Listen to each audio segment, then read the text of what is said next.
আসসালামু আলাইকুম রহমতুল্লাহ। প্রিয় 2025 সালের এসএসসি শিক্ষার্থীবৃন্দ, আমার চ্যানেল মাধ্যমিক গণিতে তোমাদের স্বাগতম। টেস্ট পরীক্ষার পরবর্তী সময়ে তোমাদের গণিতের প্রস্তুতির পূর্ণতার জন্য দেশের স্বনামধন্য স্কুলগুলোর টেস্টের গণিত প্রশ্ন আমি সমাধান করে দেখাচ্ছি। আজ আমি আলোচনা করব ফৌজদারহাট ক্যাডেট কলেজ চট্টগ্রামের গ বিভাগ অর্থাৎ ত্রিকোণমিতি ও পরিমিতি নিয়ে। তো কথা না বাড়িয়ে আসো শুরু করা যাক। গ বিভাগে প্রথম প্রশ্নটি তোমরা দেখতে পাচ্ছ, একটা ত্রিভুজের ছবি দেয়া আছে এবিসি, যেখানে সি কোণটা হচ্ছে থিটা কোণ। উদ্দীপকেও তাই লেখা রয়েছে, কোণ এবিসি হচ্ছে 90 ডিগ্রি, এই যে এই কোণটা, আর এসিবি কোণ এসিবি হচ্ছে থিটা। ক নম্বর প্রশ্নে বলা হয়েছে যদি tan 90 - a = 1/√3 হয় তবে কোসেক থিটা কোসেক এ এর মান নির্ণয় করো। তো প্রথমে আমরা এই ক নম্বর প্রশ্নের সমাধান করব। দেয়া আছে tan 90 - a = 1/√3। এখন চিন্তা করো যে 1/√3টা tan কত ডিগ্রির মান। আমরা জানি যে tan 30 ডিগ্রির মান হচ্ছে 1/√3, তো সেটা লিখে দিলাম। এবার দুই পাশ থেকে যদি tan বাদ দেওয়া হয় তাহলে 90 - a = 30 ডিগ্রি।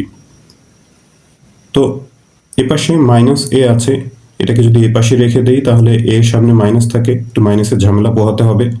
তো সেই কারণে আমি -aটাকে ওপাশে নিয়ে যাই, আর 30 এই পাশে এসে 90 থেকে মাইনাস, অর্থাৎ 90 - 30 a = 90 - 30, সেটি লেখা হয়েছে এভাবে। তো 90 থেকে 30 মাইনাস করলে হচ্ছে 60 ডিগ্রি।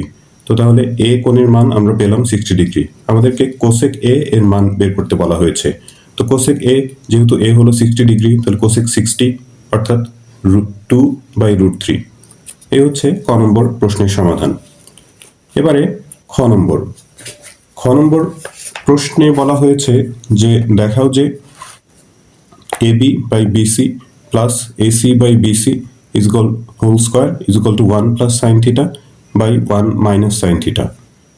এখন এটি এই যে উদ্দীপক থেকে আমাদের AB/BC AC/BC এগুলো কোন ত্রিকোণমিতিক অনুপাত হয় সেটি প্রথমে বের করতে হবে, এরপর এই বাম পক্ষ হিসাব করে ডান পক্ষটা মেলাতে হবে। তো আমরা এমন একটা চিত্র এঁকে নিয়েছি ABC, যেখানে থিটা হচ্ছে সূক্ষ্মকোণ আর বি কোণটা হলো 90 ডিগ্রি। এই কথাগুলো এখানে লেখা আছে। এখন দেখো AB/BC এই থিটা কোণের সাপেক্ষে ABটা হচ্ছে বিপরীত বাহু বা লম্ব, আর BC হচ্ছে ভূমি বা সন্নিহিত বাহু। তো লম্ব বাই ভূমি আমরা জানি tan থিটা, তার মানে AB/BC = tan থিটা। আর AC/BC হচ্ছে AC/BC অতিভুজ বাই ভূমি, তো সেটা হচ্ছে sec থিটার অনুপাত। তো AC/BC হচ্ছে sec থিটা। এখন বাম পক্ষ প্রশ্ন যেটি ছিল সেই প্রশ্নটা লিখে নেওয়া হয়েছে। প্রশ্ন লিখে এখানে AB/BC এর জায়গাতে tan থিটা আর AC/BC এর স্থলে sec থিটা লিখে দিলাম। এরপরে এই tan থিটাকে আমরা সূত্র দিয়ে ভাঙলাম sin/cos, আর sec কে ভেঙে 1/cos। এবার ব্র্যাকেটের ভেতরে লসাগু নেব। লসাগু cos থিটা নিয়ে উপরে আমরা পাই sin থিটা + 1 হোল স্কয়ার আছে। তো 1 + sin থিটা বা sin থিটা + 1 এর উপরে হোল স্কয়ার রাখলাম, আর নিচে cos square theta. cos square থিটাকে আমরা সূত্র দিয়ে ভেঙে লিখতে পারি 1 - sin স্কয়ার থিটা।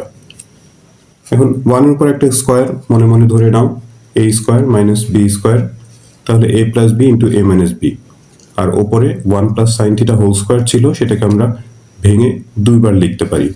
তাহলে এই যে উপর নিচ থেকে 1 + sin থিটা একটা কেটে দিতে পারি, কেটে দিলে 1 + sin θ / 1 - sin θ থাকে। এটাই হচ্ছে ডান পক্ষ। এবারে 7-এর গ নম্বর প্রশ্নটা, সেখানে বলা হয়েছে যে যদি AB/AC plus BC/AC = √2 হয় তবে থিটা এর মান নির্ণয় করো। আবারও সেই একই কথা, এখানে AB/AC আর BC/AC কোন ত্রিকোণমিতিক অনুপাত হয় চিত্র দেখে সেই জিনিসটা আমাদের প্রথমে লিখতে হবে, এরপর যে সমীকরণটা পাওয়া যাবে সেই সমীকরণ সমাধান করতে হবে। তো AB/AC, AB হচ্ছে এই থিটা কোণের সাপেক্ষে বিপরীত বাহু বা লম্ব, আর AC হলো অতিভুজ। তাহলে লম্ব বাই অতিভুজ হচ্ছে sin থিটা, আর BC/AC হচ্ছে ভূমি বাই অতিভুজ অর্থাৎ cos থিটা। তাহলে sine theta plus cos theta is equal two √2। এখন এটি আমাদের একটা পরিচিত প্রশ্ন হয়ে দাঁড়ালো। এই কস থিটাটাকে আমরা ডান পাশে নিয়ে গেলাম, তাহলে √2 মাইনাস কস থিটা। এরপর উভয় পক্ষে বর্গ করব। বর্গ করলে বাম দিকে সাইন স্কোয়ার থিটা, ডান পাশে a minus B whole square সূত্রানুসারে বর্গ করে দেয়া হয়েছে। দেখতে পাচ্ছ এটা a square minus 2ab plus b square. তো এখানে সাইড নোট লিখে দেওয়া হয়েছে বর্গ করে। সাইন স্কোয়ারকে ত্রিকোণমিতির অনুপাত দিয়ে ভেঙে আমরা 1 মাইনাস কস স্কোয়ার থিটা লিখতে পারি। এটা √2 স্কোয়ার করলে 2, সেটিকে বাম পাশে নিয়ে আসা হলো। ডান পাশের অন্যান্য পদগুলোকে বাম দিকে নিয়ে ডান পাশে 0। এখন সদিশ পদগুলো যোগ বিয়োগ করি। এই যে মাইনাস কস স্কোয়ার আর এই মাইনাস কস স্কোয়ার যোগ করে minus two cos square theta, তারপরে প্লাস 2√2 কস থিটা, আর এই যে 1 থেকে 2 মাইনাস করে -1। এরপর এই সামনের মাইনাসটা উঠানোর জন্য আমরা একটা মাইনাস কমন নিলাম, তাহলে 2 কস স্কোয়ার থিটা, এটা প্লাসটা মাইনাস হয়ে গেল 2√2 কস থিটা, আর এই মাইনাস হয়ে গেল প্লাস। এবারে এই মাইনাসটা উভয় পক্ষকে যদি আমরা -1 দিয়ে গুণ করি তাহলে এই মাইনাসটা উঠে যাবে, আর এই ব্র্যাকেটের মধ্যে যে অংশটা আছে এটাকে আমরা এই a স্কোয়ারের ফর্মে লিখলাম 2 কস স্কোয়ার থিটা, এটাকে √2 কস থিটা লিখে হোল স্কোয়ার লিখতে পারি।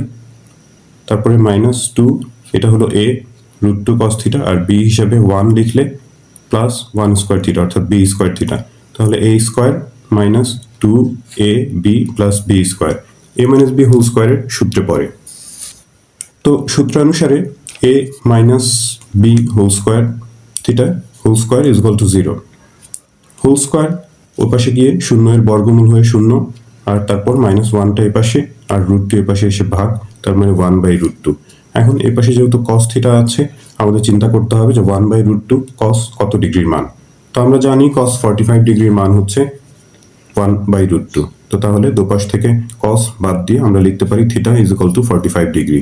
এটাই হচ্ছে এই গ নম্বর প্রশ্নের সমাধান, theta is equal two 45 degree. এবারে দেখো 8 নম্বর প্রশ্নে উদ্দীপকে দুইটা অংশ আছে। আমরা প্রথমে ক নম্বর প্রশ্নটা সমাধান করি।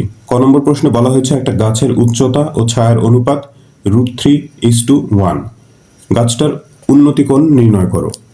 একটা গাছের উচ্চতা আর তার ছায়ার দৈর্ঘ্যের অনুপাত দেয়া আছে।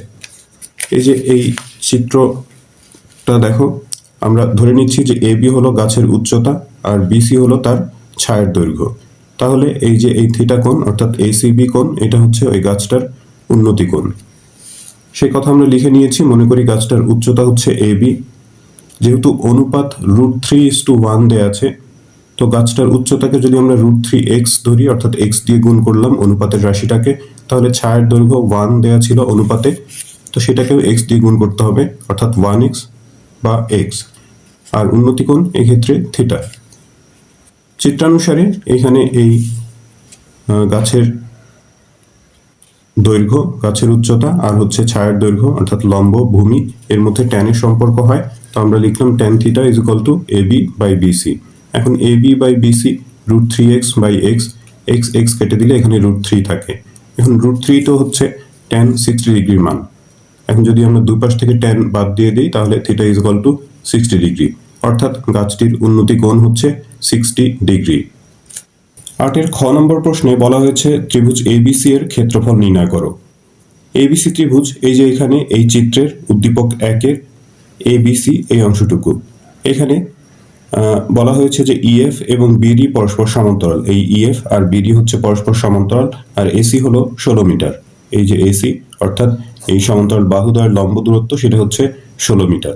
এখানে একটা কোণ দেয়া আছে 60 ডিগ্রি, এই পাশে আবার 30 ডিগ্রি মাপের আর একটা কোণ দেয়া আছে। তো ABC ত্রিভুজের একটা বাহু অলরেডি দেয়া আছে এখানে 16 সেন্টিমিটার। এটার ক্ষেত্রফল বের করতে গেলে, এটা যেহেতু একটা সমকোণী ত্রিভুজ, এটার ভূমি আর লম্ব জানলেই আমরা এটার ক্ষেত্রফল বের করতে পারবো। লম্বটা দেয়া আছে, এখন শুধু এই BC অর্থাৎ ভূমি জানা দরকার। এখন দেখো যে এই বাহু আর এই বাহু যেহেতু এই রেখা দুইটা হচ্ছে সমান্তরাল, তাহলে এই কোণ আর এই যে এই কোণ ABC কোণ, এটা হচ্ছে একান্তর কোণ, তাহলে এই কোণটাও হচ্ছে 60 ডিগ্রি।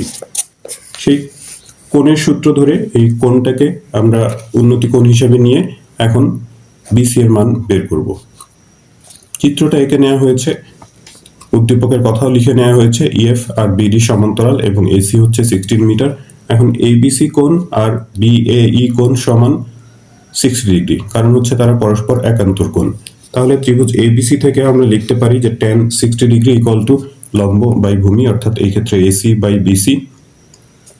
tan 60 ডিগ্রির মান হচ্ছে √3 আর এসি এর মান প্রশ্নে দেয়া আছে 16 মিটার ডিভাইডেড বাই বিসি। তাহলে আর গুণন করলে এই বিসিটাকে আমরা এই পাশে নিয়ে আসি, বিসি এখানে ভাগ অবস্থায় আছে, এ পাশে আনলে এটা গুণ বা ওপরে, আর √3 এখানে থেকে এ পাশে নিয়ে আসলে এটা ভাগ অবস্থায় লিখতে পারি। যদি এটা বুঝতে তোমাদের সমস্যা হয় তাহলে তোমরা প্রথমে আর গুণন করে নিবে, বিসি √3 এর সাথে গুণ হয়ে √3 বিসি ইজ ইকুয়াল টু 16, এরপর √3টা ডান পাশে গিয়ে ভাগ 16 বাই √3, তাহলে এটা বিসি এর মান হলো। এখন আমরা বের করবো হচ্ছে ত্রিভুজ এবিসি এর ক্ষেত্রফল, হাফ ইন্টু ভূমি বিসি আর উচ্চতা এসি। বিসি এর মান আমরা কেবল বের করলাম 16 বাই √3 আর উচ্চতা প্রশ্নে দেয়া আছে 16। তো এই অংশটুকু ক্যালকুলেশন করে 73.901 মিটার স্কয়ার হয়। এখানে 3 ঘর পর্যন্ত আসন্ন মান নেওয়া হয়েছে, তাই একটা প্রায় লিখে দেওয়া হলো। এটাই হচ্ছে খ নম্বর প্রশ্নের সমাধান। এখন গ নম্বর প্রশ্নে বলা হয়েছে যে উদ্দীপকে এখানে p is equal two 2 minus sine square x এবং q is equal two 2 plus sign tan square x, এরকম দুটো মান দেওয়া আছে। বলা হয়েছে যে দেখা হচ্ছে 1 by p plus 1 by Q is equal to 1। P Q এর যে মান দেওয়া আছে উদ্দীপকে আমরা সেই মানগুলো লিখে নিলাম। পি এর মান হচ্ছে 2 মাইনাস সাইন স্কোয়ার এক্স আর কিউ হচ্ছে 2 প্লাস tan স্কোয়ার এক্স। এরপর বাম পক্ষে আসি।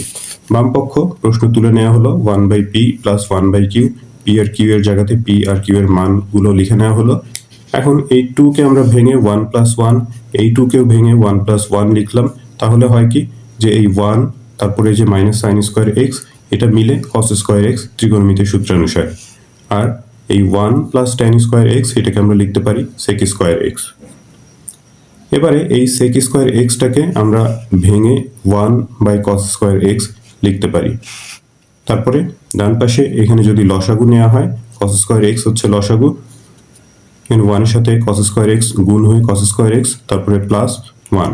এখন 1 এর সাথে এই নিচের অংশটা ভাগ অবস্থায় আছে, আমরা যদি 1 এর সাথে এটা ভাগ গুণ করে উল্টিয়ে দেই তাহলে এই cos স্কোয়ারটা উপরে যাবে আর নিচে cos স্কোয়ার প্লাস 1 বা 1 প্লাস cos স্কোয়ার সেটা নিচে থাকবে। এবার এই যে প্রথম অংশের সাথে যদি লসাগু নিই, দুইটার হর একই, তাহলে লসাগু এই 1 প্লাস cos স্কোয়ার এক্স এটাই লসাগু। লসাগু নিলে উপরেও 1 প্লাস cos স্কোয়ার এক্সই হয়, তো তাহলে উপর নিচে একই জিনিস, ভাগ করলে 1। এই হচ্ছে ডান পক্ষ। 8 গ নম্বর প্রশ্নটার এখানেই সমাধান হলো। এবার দেখো এই গ বিভাগ অর্থাৎ ত্রিকোণমিতি ও পরিমিতি অংশের শেষ প্রশ্নটা, যেটা পরিমিতি থেকে দেয়া হয়েছে। 9 নম্বর বলা হয়েছে একটা সম দ্বিবাহু ত্রিভুজের পরিসীমা 6 সেন্টিমিটার, এর সমান সমান বাহুর দৈর্ঘ্য ভূমির 2/3 গুণ। ক নম্বর প্রশ্নে একটা ঘনকের কর্ণের দৈর্ঘ্য 2√2 সেন্টিমিটার হলে এর সমগ্র পৃষ্ঠের ক্ষেত্রফল নির্ণয় করো। এটা ঘনকের কথা বলা হয়েছে যার কর্ণের দৈর্ঘ্য হচ্ছে 2√2 সেন্টিমিটার। এখন ঘনকের বাহুর দৈর্ঘ্য যদি a সেন্টিমিটার আমরা ধরে নেই, তাহলে ঘনকের কর্ণের দৈর্ঘ্য 2√2 প্রশ্নে দেয়া আছে। কর্ণের দৈর্ঘ্য সূত্রানুসারে √3a ইজ ইকুয়াল টু 2√2, একটা সমীকরণ গঠন হয়ে গেল। দুপাশ থেকে এই √3 দিয়ে যদি ভাগ করা হয়, √3টা ওপাশে নিয়ে গিয়ে ভাগ, তাহলে 2√2 বাই √3, এই হচ্ছে a এর মান, অর্থাৎ ঘনকের এক বাহু বা এক ধারের দৈর্ঘ্য। এখন আমাদের বের করতে বলা হয়েছে ঘনকের সমগ্র পৃষ্ঠের ক্ষেত্রফল। আমরা সূত্র জানি 6a², কারণ ঘনকের 6টা বর্গাকার পৃষ্ঠ আছে যার প্রত্যেকটার ক্ষেত্রফল হচ্ছে a², তো 6 দিয়ে গুণ করলে সমগ্র পৃষ্ঠের ক্ষেত্রফল হয়। এখন a এর মান আমরা বের করেছি 2√2 বাই √3, তার উপরে স্কোয়ার করলে 8/3 হয়, তার সাথে 6 গুণ করলে 16 সেন্টিমিটার স্কোয়ার বা বর্গ সেন্টিমিটার। এই হচ্ছে ঘনকের সমগ্র পৃষ্ঠের ক্ষেত্রফল। এরপরে খ নম্বর প্রশ্নটা দেখব। 9 খ নম্বর প্রশ্নে বলা হয়েছে যে একটা সম দ্বিবাহু ত্রিভুজের কথা বলা হয়েছে উদ্দীপকে, যেটার পরিসীমা হচ্ছে 6 সেন্টিমিটার আর সমান সমান বাহুর দৈর্ঘ্য ভূমির 2/3 গুণ। এই ত্রিভুজটার ক্ষেত্রফল নির্ণয় করতে বলা হয়েছে। তো সমদ্বিবাহু ত্রিভুজের ক্ষেত্রফলের আমরা একটা সূত্র জানি, b/4 √a² - b², অর্থাৎ সমান সমান বাহুর দৈর্ঘ্য আর ভূমির দৈর্ঘ্য b, সেটা জানা দরকার। তো আমরা ভূমির দৈর্ঘ্য এখানে ধরে নিচ্ছি b সেন্টিমিটার, আর সমান সমান বাহুর দৈর্ঘ্য প্রশ্নে যেহেতু বলা হয়েছে যে ভূমির 2/3 গুণ, তাহলে 2b/3 সমান সমান বাহুর দৈর্ঘ্যকে a দিয়ে প্রকাশ করতে পারি, সেটা হলো 2b/3 সেন্টিমিটার হবে। এবার ত্রিভুজটির পরিসীমা যেহেতু 6 সেন্টিমিটার দেয়া আছে, আমরা লিখতে পারি a + b = 6 সমান সমান বাহু, দুইটা একই মাপের বাহু আছে, সেগুলো হচ্ছে a, তো দুইটা a আর একটা b যোগ করলে 6 সেন্টিমিটার হওয়ার কথা।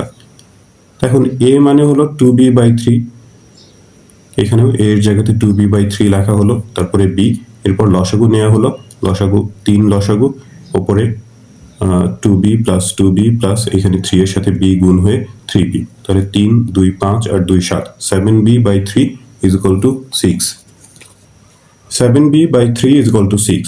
তাহলে b এই 7/3, এটা b এর সাথে গুণ অবস্থায় ছিল এই পাশে, ওই পাশে গিয়ে সেটা ভাগ গুণ চিহ্ন দিয়ে উল্টিয়ে লিখতে পারি 3/7।